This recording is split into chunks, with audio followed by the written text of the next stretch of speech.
محبوب ہو، پسندیدہ ہو، بلکہ اللہ نے تو یہاں تک کہہ دیا کہ اس کے علاوہ کوئی دین اور دھرم لے کر کے آئے گا، وے آف لائف لے کر کے آئے گا، فَلَن يُقْبَلَ مِنْهُ، اس سے وہ قبول نہیں کیا جائے گا، اللہ کو وہ پسند نہیں ہے۔ اور اس دنیا میں جو اس کے ساتھ ہونا ہے وہ تو دنیا دیکھے گی، وَهُوَ فِي الْآخِرَةِ مِنَ الْخَاسِرِينَ، آخرت میں وہ نقصان اٹھانے والوں میں ہوگا۔ یہی جذبہ ایمانی ہر صحابی کے اندر رسول اللہ صلی اللہ علیہ وسلم نے پھونک دیا تھا۔ حضرت ابوبکر صدیق رضی اللہ تعالیٰ عنہ ابھی خلیفہ بنائے گئے ہیں اور ان کی خلافت کا آغاز ہوا، چاہتا ہے کہ ارتداد کا فتنہ شروع ہوتا ہے۔ کوئی ایک اعلان کر دیتا ہے کہ ہم زکوٰۃ کو انکار کرتے ہیں، ہم زکوٰۃ نہیں دیں گے، چاہے جس قسم کی بھی ان کی انکار کی وجہ رہی ہو۔ حضرت ابوبکر صدیق رضی اللہ تعالیٰ عنہ نے تحفظ شریعت کے طور پر کھڑا فیصلہ لیا اور کھڑا ہوئے، اور وہ دنیا کو، رہتی دنیا کو اصول دین کے حوالے سے وہ تاریخی جملہ ادا کیا اور کہا اَيُنْقَصُ الدِّينُ وَأَنَا حَيٌّ، دین کے اندر تبدیلی کی جائے گی، دین کے اندر قطر و بیونت کیا جائے گا، دین کو کاٹ چھانٹ کیا جائے گا اور میں زندہ رہوں، یہ نہیں ہو سکتا ہے۔ آپ نے سرحدوں کی حفاظت کو مؤخر کیا، جبکہ پتا تھا کہ سرحدوں سے اغیار دشمن حملہ آور ہو سکتے ہیں۔ حضرت عمر جیسے بصارت والے انہوں نے حضرت ابوبکر کو کہا تھا کہ آپ قدم مت اٹھائیے، یہ آپ اندرون کو بعد میں دیکھیے گا، پہلے باہر سرحدوں کی حفاظت کیجیے۔ لیکن حضرت عمر کو بھی حضرت ابوبکر نے کہا تھا، کیا بات ہے، کیا بات ہے، رسول اللہ صلی اللہ علیہ وسلم کے زمانے میں بڑے تم تراق انداز میں کھڑے ہو جایا کرتے تھے دین کے مسئلے میں، آج تمہارے اندر وہ غیرت کہاں چلی گئی، وہ شدت کہاں ختم ہوتی چلی جا رہی ہے۔ عزیزان محترم، شریعت پر حملہ ہوا تھا، حضرت ابوبکر نے ڈٹ کر کے اس کا مقابلہ کیا۔ حضرت عثمان غنی رضی اللہ تعالیٰ عنہ کا زمانہ ہے، حضرت علی رضی اللہ تعالیٰ عنہ کا زمانہ ہے،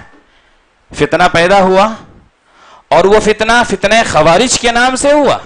کیا تھا مسئلہ؟ انہوں نے یہ فتنہ قائم کیا تھا ان الحکم الا للہ، اور اگر اس وقت حضرت عثمان نے اور حضرت علی نے ڈٹ کر مقابلہ نہ کیا ہوتا تو آج دنیا وہ دیکھتی تھی کہ ان الحکم الا للہ کا بہانہ بنا کر ہر ایک مسلمان دوسرے کو قتل کر رہا ہوتا تھا۔ دین کے اندر تبدیلی کو برداشت نہیں کیا۔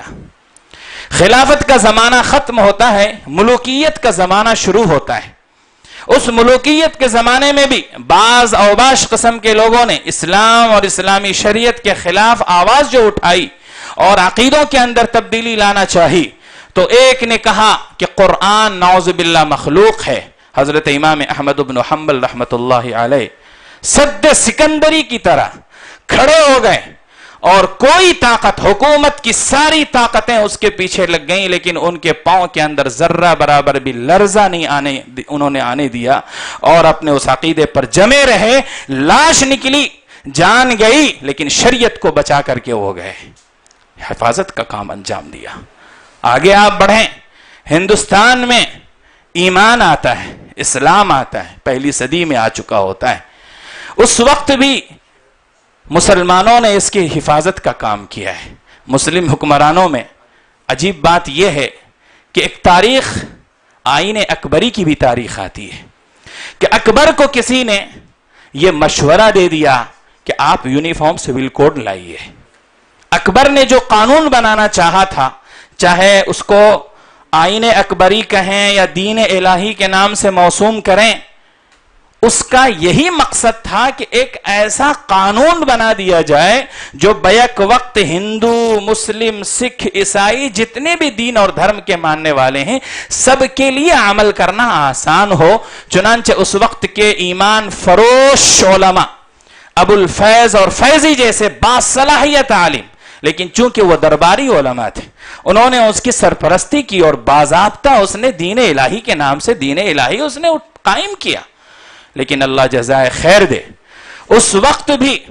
حضرت شیخ احمد سرہندی رحمت اللہ علیہ، جن کو مجدد الف ثانی کہا جاتا ہے،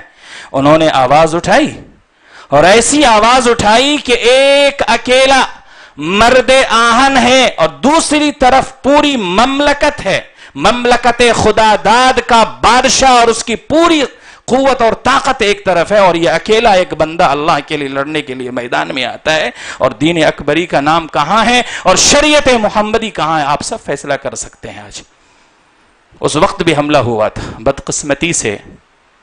جو کام انگریز نہ کر سکے تھے، بلکہ انگریزوں نے خود شریعہ اپلیکیشن ایکٹ پاس کر کے شریعہ کو قانون کا حصہ بنا دیا تھا اور ہمیشہ کے لیے پروٹیکشن دیا۔ آج اس کو گورے انگریز کے مقابلے میں یہ کالے انگریز پیدا ہوئے اور وہ آج چاہتے ہیں کہ شریعت کے اوپر دخیل بنے، شریعت کے اندر وہ تبدیلی لائیں، ہماری شریعت کے ساتھ وہ چھیڑ چھاڑ کریں۔ عزیزان محترم، یہ فیصلہ ہم کو اور آپ کو کرنا ہے کہ شریعت پر ہم کو جینا ہے یا شریعت کو ہم کو اپنی زندگی سے نکال باہر کر دینا ہے۔ شریعت پر ہم جیئیں گے، اللہ کے حقیقی معنوں میں ہم بندہ بن کر کے اس دنیا کے اندر زندگی گزارنے والوں میں شامل ہوں گے، اور پھر اسی کے ساتھ اللہ کی نصرت اس دنیا کے اندر ہوگی اور کامیابی اور کامرانی آخرت میں اس کے لیے انتظار کر رہی ہے۔ لیکن اگر ہم نے اپنی زندگی سے شریعت کو نکال دیا تو وہ خدا بھی اپنے بندوں کی فہرست سے ہم کو نکال دے گا۔ اس دنیا کے اندر جب تک رہیں گے ذلت خاری کے شکار بن کر کے رہیں گے، ذلیل و خوار ہو کر کے رہیں گے، اور آخرت میں تو ایسے لوگوں کے ما لہم من نصیب، ان کا کوئی حصہ وہاں نہیں ہوگا۔ عزیزان محترم، اسی چیز کو آل انڈیا مسلم پرسنل لا بورڈ نے محسوس کیا اس وقت جب 1971 کے اندر لے پالک بل گورنمنٹ کی طرف سے لائی گئی تھی۔ ایچ آر گوکھلے صاحب اس وقت کے وزیر ہوا کرتے تھے، قانون منتری ہوا کرتے تھے، انہوں نے اس بل کو انٹروڈیوس کرایا اور سرکار نے اس بل کو پاس بھی کر لیا۔ لیکن اس وقت کے بیدار علماء میں دو محترم بزرگ علماء، حضرت مولانا سید شاہ منت اللہ رحمانی صاحب اور دوسرے دارالعلوم دیوبند کے محتمم حضرت مولانا محمد قاری طیب صاحب رحمت اللہ علیہ، ان دونوں بزرگوں نے آپس میں مشورہ کیا اور مشورے میں یہ طے پایا کہ بھئی کوئی ایک ایسی تنظیم، کوئی ایک ایسا پلیٹ فارم تیار کرو جس میں ہر مسلک، ہر مذہب اور ہر جماعت اور ہر گروہ کے لوگوں کی نمائندگی ہو، اور ایک بحیثیت مسلمان کے اس پلیٹ فارم سے شریعت کی حفاظت کی آواز لگائی جائے۔ حکومت کسی بھی طرح کا اگر قانون لانا چاہتی اور وہ قانون اسلامی لا سے، اسلامی شریعہ سے ٹکراتا ہے تو ہم اس کے خلاف آواز اٹھائیں متحدہ طور پر۔ الحمدللہ 1972 میں ممبئی کے اندر ایک بڑا کنونشن بلایا گیا، لاکھوں کی تعداد میں مسلمان آئے اور سب نے اتفاق کیا کہ ہاں اس طرح کا بننا چاہیے، اور 1973 کے اندر حیدرآباد میں وہ عمل میں آیا اور آل انڈیا مسلم پرسنل لا بورڈ کا قیام عمل میں آ گیا، اور پہلی ہی تحریک پر الحمدللہ بورڈ کامیاب ہوا، اور وہ لے پالک جو اڈاپشن قانون تھا، ایکٹ تھا، گورنمنٹ کو واپس لینا پڑا۔ یہ جو میں نے گوکھلے صاحب کا نام لیا تھا، تاریخ میں آتا ہے کہ جس وقت گورنمنٹ نے یہ قانون بنایا تھا تو گوکھلے صاحب نے یہ بات کہی تھی کہ لوگوں، قانون ہم نے بنایا ہے، یہ پہلا قدم ہے مسلم پرسنل لا میں گھس کر اس کو تبدیل کرنے کا۔ یہ ان کے جملے ہیں، ان کے جملے ہیں، وزیر قانون کے جملے ہیں۔ تو عزیزان محترم، ہمارا چونکہ وقت ہوا چاہتا ہے، میں اپنی بات کو سمیٹتے ہوئے صرف یہ عرض کرنا چاہتا ہوں کہ اکابر نے جو ایک پلیٹ فارم ہم کو دیا ہے مسلم پرسنل لا کے تحفظ کے لیے، اس مسلم پرسنل لا بورڈ کو تعاون کرنا دامے درمے قدمے سخنے ہر اعتبار سے آج ہماری ذمہ داری بنتی ہے۔ مسلم پرسنل لا بورڈ کی طرف سے کسی بھی طرح کا اعلان ہو، کسی بھی طرح